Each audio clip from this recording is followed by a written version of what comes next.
Baik, oke, kita akan melanjutkan materi dari yang sebelumnya yang sudah kita pelajari. Yang sebelumnya yaitu kita belajar tentang kertas kerja, jurnal penjualan dan kertas kerja. Tapi sebelumnya saya akan overview sebentar untuk yang kertas kerja. Oke, baik. Kita sudah belajar tentang kertas kerja. Jadi seperti ini ya, untuk kertas kerja itu uh, kata lain dari kertas kerja. Ada yang tahu kemarin kata lain dari kertas kerja apa?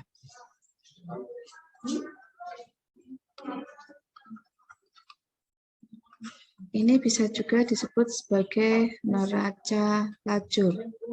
Neraca lajur. Jadi dia berlajur-lajur memang. Jadi kertas kerja itu ya bentuknya memang dia kayak overview laporan keuangan sebelum jadi laporan keuangan, yaitu mulai dari akun nama akunnya paling depan. Terus ada juga ini kertas kerja 10 kolom. 10 kolom. Kenapa disebut 10 kolom? Karena di sini ada kolom neraca saldo 1, jurnal penyesuaian 2, NSD 3, perhitungan laba rugi 4, dan neraca 5. Makanya karena debit kredit semuanya adalah 10 kolom. Ada juga yang bentuk 12 kolom. 12 kolom itu sama dengan yang ini, sama, cuma dia ditambah dengan nanti arus kas. Ini jarang sih, biasanya kalau SMA itu jarang. Nanti di sini jadi ada arus kas di paling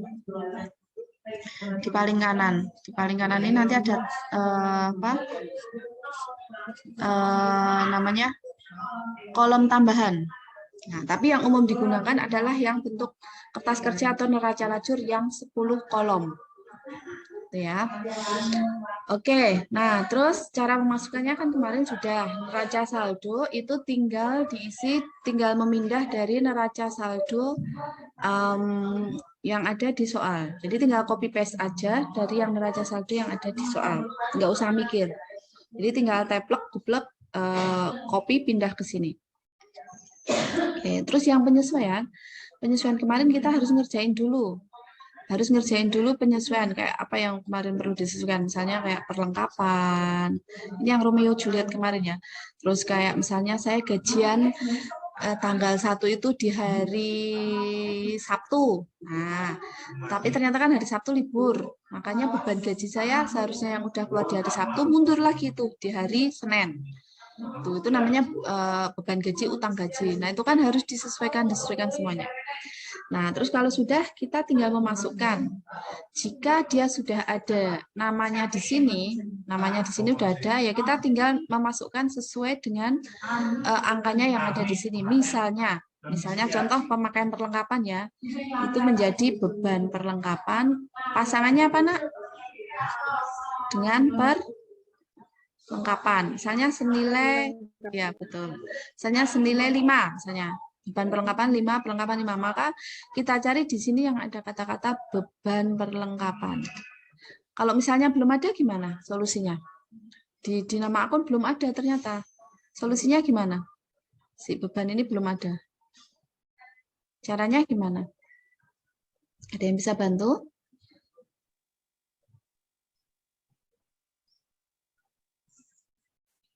Jika si beban perlengkapan belum ada di KK, di kertas kerja di sini, maka harus ditambahkan baris baru di bawah sini.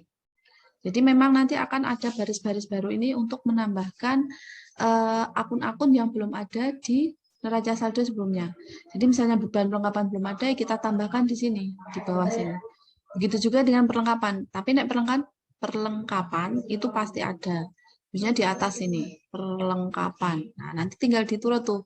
Perlengkapan di kredit, beban di debit. Maka nanti taruh sini perlengkapan di kredit, beban perlengkapan di debit. Cuma seperti itu.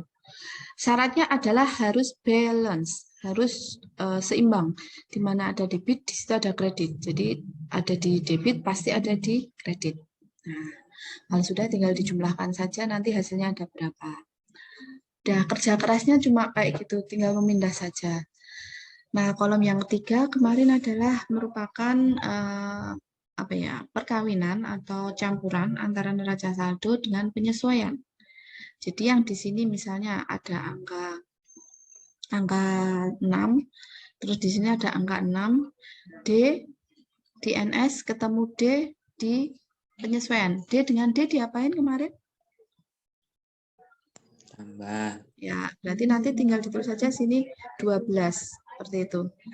Terus tempatnya D apakah, Bu? Tempatnya saya bingung, Bu. Nah, tempatnya menyesuaikan karena ini masih neraca saldo, maka tempatnya menyesuaikan dengan letak neraca saldo di sini. Jadi jika di sini dia di D, maka di sini nanti harus di D. Sedangkan jika nanti misalnya D dengan K dengan D, maka dikurangkan, diselisihkan. Gitu ya. Saya misalnya ada contoh nih. Misalnya ini. Lihat ya. Misalnya kan ini udah sampai di sini tuh. Kemarin neraca saldonya udah nih. Udah sampai jumlah di sini. Nah, terus ada akun baru yang di penyesuaian yang dia belum ada di sini. Belum ada di neraca saldo di sini. Nah, kalau belum ada di situ, maka tugas kita adalah menambahkan di bawahnya sini. Menambahkan nama akun di bawahnya sini. Kayak gini. Nah, ini ditambahkan. Karena ini menggunakan metode HPP, maka di sini tulis HPP. Kalau menggunakan metode ikhtisar laba rugi, maka ditulis ikhtisar laba rugi. Gitu ya. Jadi, jika kayak kakak lah, kayak kartu keluarga gitu, jika belum ada nama anggota keluarganya di sini, maka kita tuliskan nama baru di sini. Supaya apa? Ya supaya balance, nanti ada debit, ada kredit. Gitu. Jadi, misal nah ini beban perlengkapan kan belum ada. Nah, kita tulis di sini. Perlengkapan udah ada di atas, nggak usah ditulis. Cukup dimasukkan sesuai dengan angkanya saja. 1.500.000. Oh, ini disendirikan. Beban perlengkapannya yang sini ditulis. Nanti jumlahnya tetap perlengkapan total adalah 1.500.000. Nah, kayak gitu. Terus ada lagi misalnya kayak ini. Selalu saya mencontohkan itu kipas angin ya kalau di kelas itu peralatan. Nah, dia kan mengalami penurunan nilai. Namanya apa, Nak? Penurunan nilai kalau di betul. Itu penyesuaiannya kayak gimana untuk peralatan beban penyusutan? AJP-nya seperti apa penyesuaiannya? Beban penyusutan peralatan. Pasangannya akumulasi penyusutan. Ya, betul sekali. Akumulasi penyusutan peralatan. Nah, terus nanti diisikan sesuai yang menyusut saja. Kalau yang menyusut sedikit ya ditulis yang sedikit itu. Yang menyusut pakai persentase ya dikalikan dulu persentasenya. Seperti itu. Terus nanti misalnya di sini berapa nih? Kita lihat di sini beban penyusutan. Beban penyusutan atau depresiasi ya. Nah, di sini ada beban depresiasi. Ini namanya beban penyusutan. Karena di sini disendirikan, is okay, nggak apa-apa. Terus ditulis pasangannya beban depresiasi atau beban penyusutan adalah akumulasi kan, akumulasi penyusutan atau akumulasi depresiasi. Nah, tinggal dicari pasangannya di atas sudah ada semua nih. Kayak akumulasi penyusutan peralatan. Di sini beban penyusutan peralatan. Ada 2 ya berarti nanti. Nah, jadi nanti ada 125 di kredit. Nah, benar kan? Kayak gitu. Jadi harus nyambung, harus nyeling antara debit sama kredit. Itu selesai dengan penyesuaian. Terus nanti dijumlahkan juga, sama dijumlahkan. Nanti hasilnya harus sama juga, sama seperti ini juga dijumlahkan. Terus yang ketiga tadi kan perkawinan ya, atau gabungan antara NS dengan penyesuaian. Jadi yang ini dengan yang ini dinikahkan atau dikurangkan. Nah, tergantung jika ini di D, ini nggak ada nih jomblo, berarti ya ini sama di D. Ini juga sama. Nah, kalau ini di D, ini di D, ini di K. Kenapa ya bisa ada 2 seperti ini ya? Ada yang tahu kenapa? Kok persediaan barang dagang ada yang di debit, ada yang di kredit? Tahu nggak kenapa? Kira-kira kenapa? Ingat penyesuaian untuk persediaan barang dagang. Persediaan barang dagang itu ada berapa tuh? Apa saja? Apa dan apa?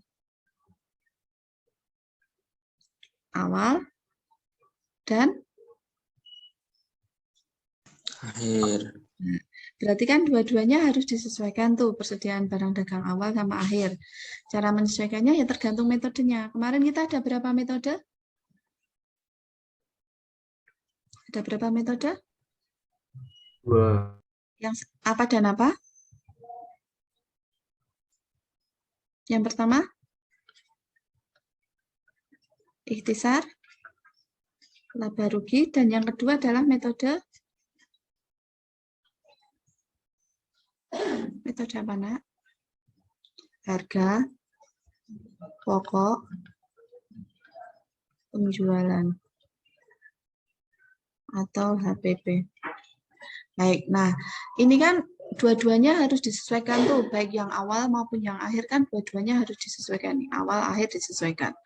Jika kita mau menyesuaikan persediaan barang dagang awal, maka yang di awal apa? Ya metodenya. Berarti ini ikhtisar laba rugi di awal dulu, terus baru di sini adalah persediaan barang dagang. Senilai berapa itu nanti angka dari persediaan barang dagang. Begitu juga dengan persediaan akhir, maka metodenya taruh di akhir dulu. Ikhtisar laba rugi, terus ini adalah persediaan barang dagang. Senilai berapa itu nanti angka untuk persediaan barang dagang akhir. Makanya kenapa di sini ada persediaan yang dikredit dan ada persediaan barang dagang yang didebit. Jadi paham ya?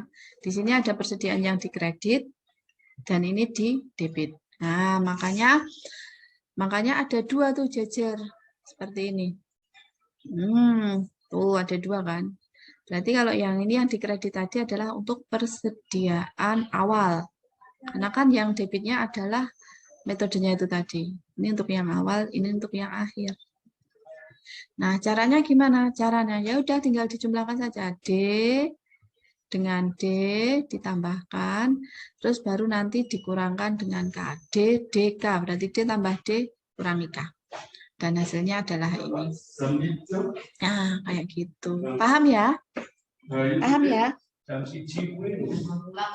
Ada yang belum paham? Yang belum jelas? Oke, kalau nggak ada yang jawab berarti sudah jelas semua. Nah, seperti itu dilakukan terus sampai dengan akhir. Biasanya yang bikin salah itu adalah yang anggota keluarga baru di bawah ini. Yang anggota keluarga baru di bawah ini. Anggota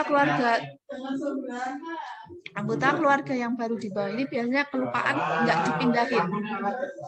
Jadi misalnya di sini nggak ada kan, di sini nggak ada, NS-nya nggak ada. Nah terus kalian lupa tuh, ternyata di sini tuh ada, anggota keluarganya ada. Seharusnya ini juga dipindahkan ke sini, ini dipindahkan juga. Nah dipindahkan sama. Sorry Mas. Oh ini salah masuk. Ini seharusnya di sini ya, salah masuk deh. Jadi ini dipindahkan di sini seharusnya. Ini 225. Bentar, ini di D ya. Oh, di D. Nah, sini seharusnya dipindahkan di sini. 225, 150, 75. Nah, dipindahkan. Ini kelupaan belum. Nah, kayak gitu. Gitu. Terus nanti dijumlahkan sama seperti tadi. Baik, nah sekarang kita akan membahas ke yang ini udah selesai ya. Ini udah perkawinan antara NS dan AJP udah selesai. Sekarang kita ke kolom yang akhir, yaitu laba rugi sama neraca. Sebenarnya goals kita atau tujuan kita itu sebenarnya cuma ini, dua ini. Nanti ada satu lagi sebenarnya arus kas. Arus kas, tapi ini kalau di SMA belum begitu diuplok-uplok ya. Nanti kalau di SMEA biasanya baru di SMK. Nah, kita itu sebenarnya hanya akan menghasilkan dua laporan keuangan ini. Tapi untuk menghasilkan dua laporan keuangan ini, itu diperlukan proses berdarah-darah mulai dari NS, AJP, dan NSD ya, neraca saldo disesuaikan atau neraca saldo setelah penyesuaian sama aja. Jadi laba rugi ini nanti tidak diisi sembarang angka. laba rugi di sini hanya berhak, kalau kalian mungkin masih ingat tugas Bu Vita yang awal sendiri itu, mungkin tugas pertama dan terakhir ya. Kalian tak suruh membuat catatan keuangan selama 5 hari kalau nggak salah ingat. Nah, di situ kan ada penerimaan kalian berapa, terus kalian gunakan untuk apa saja selama seminggu itu. Nah, jika kalian masih menyisakan uang, berarti itu kalian disebut sebagai laba. Tapi jika kalian itu nol atau justru malah minus, minta lagi gitu, berarti itu rugi.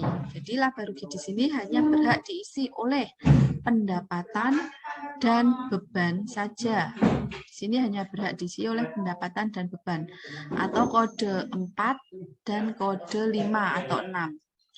Jadi caranya nanti tinggal dilihat di sini yang berkode 4 atau 5 atau 6. 4 itu berarti nanti yang penjualan ini. Nah, kayak gini. Yang kode 5 ya ini.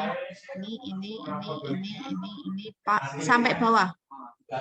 Nah, itu terus dipindahkan. Cara memindahkannya dari mana, Bu? Cara memindahkannya adalah dilihat dari yang sudah anak tadi, yang udah hasil filteran tadi, yang ketiga, yang kolom ketiga, yang ini. Nah, yang NSD. Nah, ini tinggal dipindahkan saja. Yang kode 4, kita lihat misalnya. Kode 4 yang pertama adalah penjualan ya. Kode 4 pertama penjualan nih. Nah, wes, kita lihat di NSP berapa penjualan.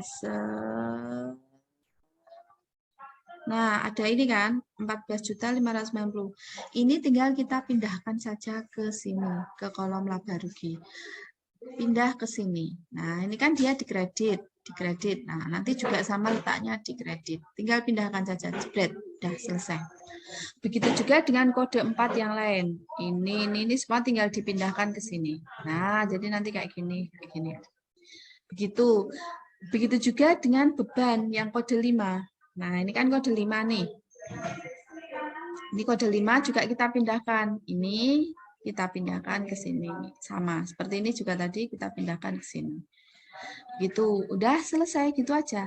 Dan hasilnya nggak boleh sama. Kalau yang tadi kan NS, ini harus balance. Penyesuaian harus balance. Neraca saldo penyesuaian harus balance. Kalau ini nggak boleh balance. Ini harus berbeda. Kalau balance berarti dia BEP, break-even point, berarti dia nggak laba, nggak rugi. Walaupun mungkin kalau BEP itu dia rugi, karena kan dia kayak pikiran, tenaga, waktu itu kan juga mengeluarkan. Cuma itu kan tidak dinominalkan, jadi itu sebenarnya rugi juga. Jadi di sini yang sebelah kanan, yang sebelah kredit ini adalah pendapatan atau penjualan ya, berarti pendapatan atau penjualan. Dan yang sebelah kiri-kiri ini adalah beban. Nah, berarti di sini pendapatan dia lebih besar. 14 juta sekian, yang beban 13 juta sekian. Nah, berarti lebih besar pendapatan tuh. Kalau lebih besar pendapatan, berarti dia laba. Nih, dia laba. Laba berapa? Ya, laba itu selisihnya. Laba 1 juta sekian. Terus nanti kita tulisi di paling bawah dia adalah laba. Nah, seperti itu. Dan di akhirnya juga harus dibalancing lagi. Jadi dijumlahkan nanti akan balance lagi. Ada pertanyaan untuk yang sampai laporan laba rugi? Ada pertanyaan? Agak nggak stabil ya internet saya, mohon maaf. Ada pertanyaan untuk laporan laba rugi? Tidak? Belum ada, Bu. Oke, lanjut. Ya, siap. Sekarang kita ke laporan yang terakhir. Oh, sekalian ini aja ya. Sekalian penulisan dalam bentuk laporannya. Jadi kan ini bentuknya kolom tuh, nggak mungkin kita melaporkannya ini kita potong terus kita laporkan, ini dipotong dilaporkan, gitu kan nggak mungkin. Nah, harus kita buat dalam bentuk report atau laporan keuangan. Bentuk reportnya gimana, Bu? Bentuk reportnya seperti ini. Yang ini. Yang ini ya. Kalian concernnya ke yang ini. Yang ini.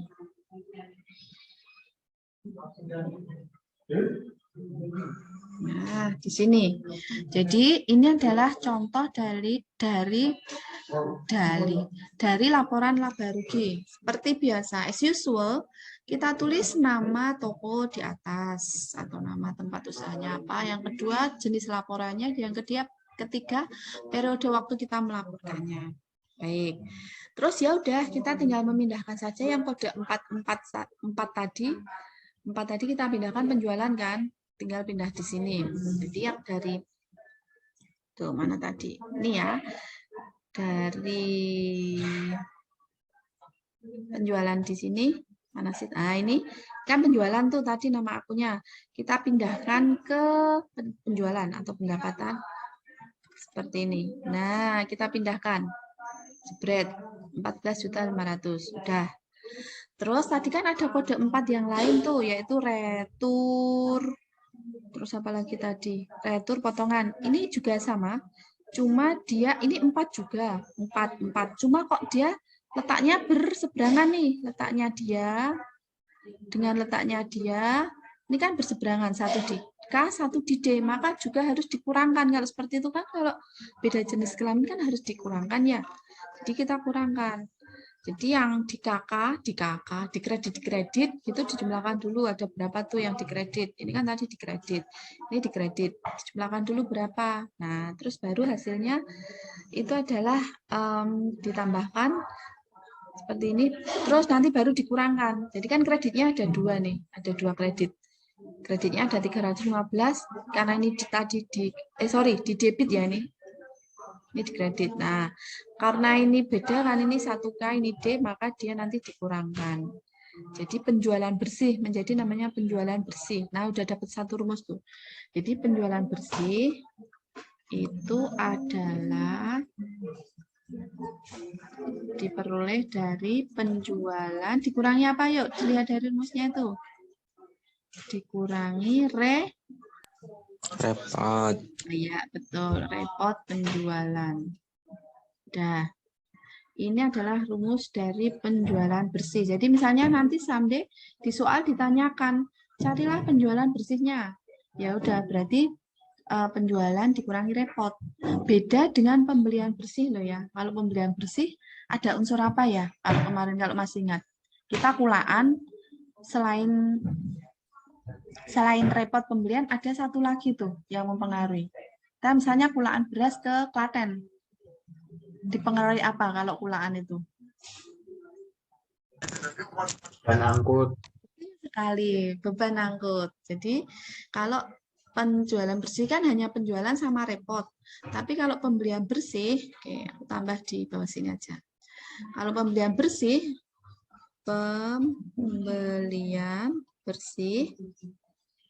rumusnya adalah pembelian ditambah dengan beban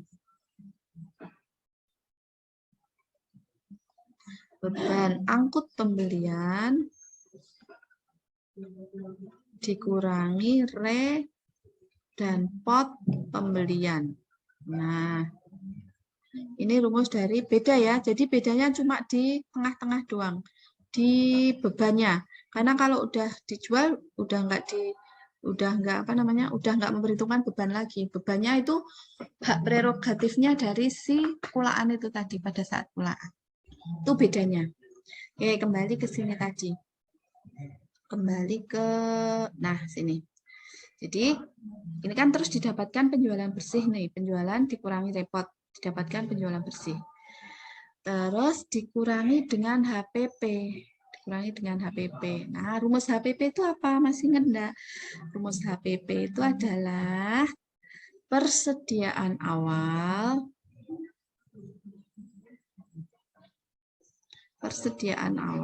HPP sama dengan persediaan awal ditambah pembelian bersih dikurangi persediaan akhir. Udah, rumusnya cuma gini. Oke. Tadi kan kita udah dapat rumus pembelian bersih itu tadi. Yowis, berarti kita masukkan. Coba diulang. Nahar, pembelian bersih tadi apa? Pembelian tambah beban angkut dikurangi repot pembelian. Ya, betul. Nah, semuanya kita masukkan di rumus HPP. Jadi persediaan awal berapa? Ditambah pembelian tambah beban angkut dikurangkan, kalau nggak ada ya nggak usah ditulis, nggak ada nggak usah diadakan ya, karena repotnya nggak ada, berarti tinggal ditambah beban angkut. Itulah ketemu pembelian bersih. Nah, ada rumus lagi, nama sih sebenarnya. Persediaan awal dikurangi pembelian bersih. Oh ya wes gini aja, yang udah ada aja, biar nggak mengingatnya biar mudah ya.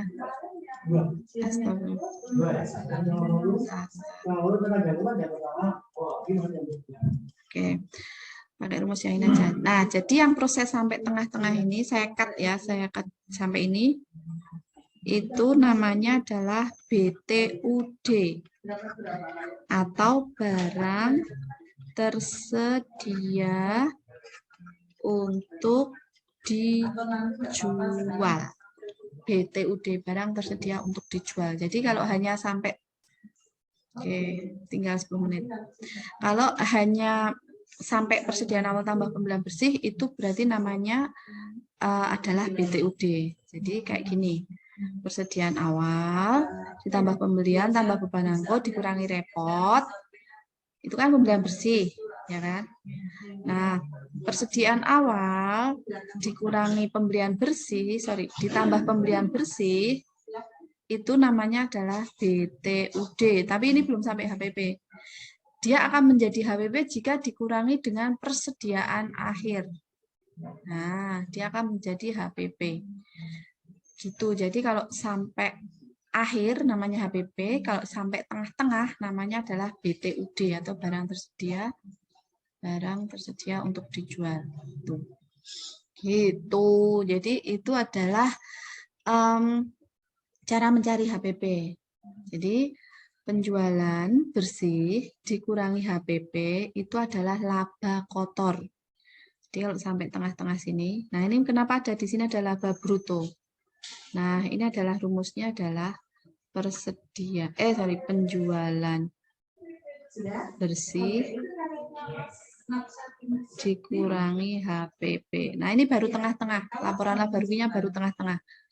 Jadi ini labanya masih kotor, Kenapa masih kotor? Karena baru penjualan bersih dikurangi kulaane tok, dikurangi HPP-nya tok. Berarti ini masih laba kotor. 45, 35, 600 ini masih laba kotor. Bagaimana supaya dia bisa menjadi laba bersih? Biar dia bisa menjadi laba bersih, harus dikurangi dengan semua beban. Tadi kan kita udah punya beban-beban yang di atas nih. Jadi semuanya, tapi yang udah dimasukin kayak pembelian nggak usah dimasukin lagi loh, walaupun dia kodenya 5 ya. Kalian cukup masukin kode 5 tapi yang khususon beban. Nih. Jadi cukup dimasukkan yang beban-beban saja. Karena yang pembelian tadi kan udah digunakan untuk menghitung ini. Jadi biar nggak double counting atau 2 kali penghitungan. Jadi cukup dituliskan semua beban yang ada. Nah, barulah si laba kotor dikurangi dengan semua total beban. Boleh disendirikan beban usaha, beban luar usaha boleh, tapi kalau bingung ya wis beban gitu aja. Terus dijumlahkan total. Terus pendapatan, laba bruto tadi biar bisa menjadi bersih harus dikurangi beban kan. Nanti akan menjadi laba bersih. Kenapa di sini namanya laba bersih sebelum pajak? Karena kita di sini di soal ini dia tidak ada pajak. Jadi misalnya ada pajak, kira-kira dia ditambahkan apa dikurangi? Misalnya ada pajak nih kira-kira di bawah. Pajak itu nanti akan menambah laba apa mengurangi laba secara logika? Mengurangi. Ya, betul. Jadi misalnya pertanyaannya adalah laba bersih setelah pajak, maka ini dikurangi dengan pajaknya berapa? Ya, dikurangi dengan pajaknya berapa. Nah, barulah nanti akan diperoleh hasil laba bersih, benar-benar bersih itu setelah pajak itu. Gitu. Kita hari ini untuk yang laporan laba rugi dulu ya. Ada pertanyaan? Sebelum saya akhiri? Belum ada, Bu. Belum. Oke. Saya overview sambil saya tanya-tanya ya. Hanif, Maiza Hanif. Halo? Iya, Bu. Oke. Tadi HPP tadi rumusnya apa aja? Pembelian dikurangi beban angkut pembelian. Pembelian ditambah beban angkut pembelian Betul. dikurangi repot pembelian. Betul sekali. HPP kurang persediaan awal itu, kurang persediaan awal. Diulang, kan ada persediaan awal tuh. Itu baru pembelian bersih itu. Saya share biar.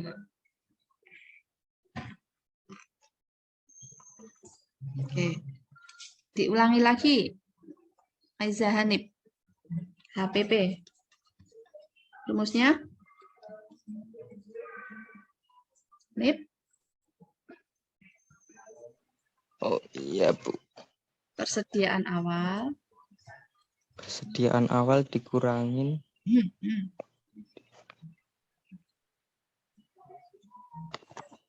Ditambah pembelian beda bersih. entah. Oke, saya tunggu. Ada yang bisa bantu yang lain mungkin?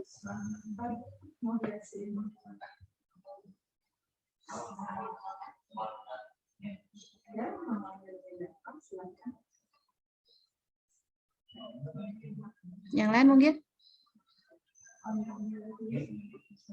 HPP persediaan awal ditambah Pembelian bersih, Bu. terus? Kurang persediaan akhir. Oke. Nah, tadi yang dibilang siapa Hanif itu adalah yang pembelian bersih ini. Yang mana pembelian bersih itu adalah pembelian ditambah beban angkut pembelian dikurangi repot pembelian ya. Nah, kayak gitu. Betul. Terus tadi kita ada rumus HPP yang pertama, yang kedua ada rumus penjualan bersih. Ada rumus apa lagi tadi? Ada rumus apa lagi? Laba. Barang tersedia untuk dijual. Oh iya, oh, betul. Maaf, kita lupa. Barang tersedia untuk dijual. Ada apa lagi tadi? Laba bruto. Oh, laba bruto atau laba kotor dan laba bersih. Oke. Nah, tugas kalian ini baca-baca lagi untuk yang ini. Jadi ada HPP, ada penjualan bersih, ada BTUD, ada laba kotor, ada laba bersih. Gitu ya.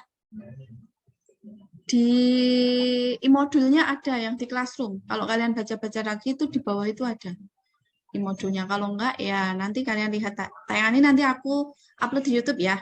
Biar yang nggak bisa join pada pagi hari ini nanti bisa mengulang lagi pelajarannya, dilihat di YouTube. Gitu?